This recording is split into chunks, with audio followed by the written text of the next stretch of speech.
realized that they were not afraid of him, or they wasn't frightened because he threatened me.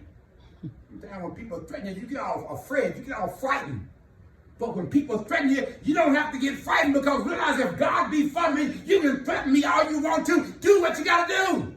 I'm not budging. They didn't budge, did they?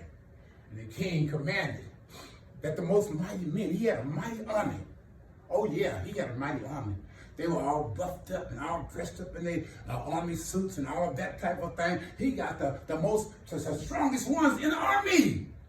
His lead men. And commanded that they bound up Shadrach, Meshach, Abednego, and tie their hands and throw them in the fiery furnace after he heated it up to the max. Amen. And those mighty men, those mighty men, they decided to obey man rather than God. Mm-hmm. Amen. You can't obey man rather than God. The man told them to bind them up and throw them in the fiery furnace, and that's what they tried to do. But they didn't know the God of Shadrach, Meshach, and Abednego.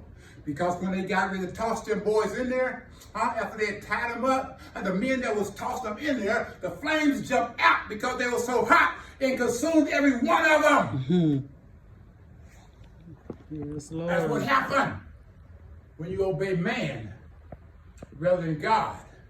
It says these three were bound in their coats, their hoses, and their hats, and their other garments, and were cast in the midst of the burning fiery furnace.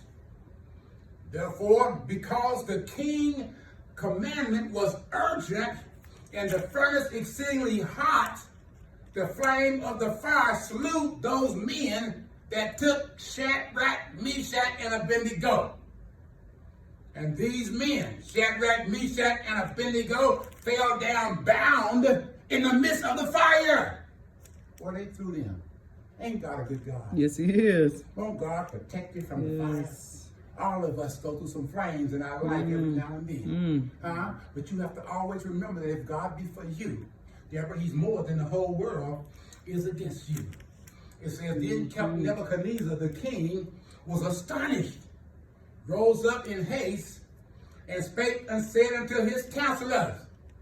You know, King Nebuchadnezzar, he wanted to find out what was happening. He saw his 4 men get burned up, but he saw them release Shadrach, Meshach, and Abednego and throw them in the midst of the fire. You see, they had to step in a little bit to throw them in the midst of the fire. That's how they got burned up. It says, did not we cast 3 men bound in the midst of the fire? They answered and said unto the king, true, O king. He answered and said, lo, I see. What do you see, king? I see. What do you see? I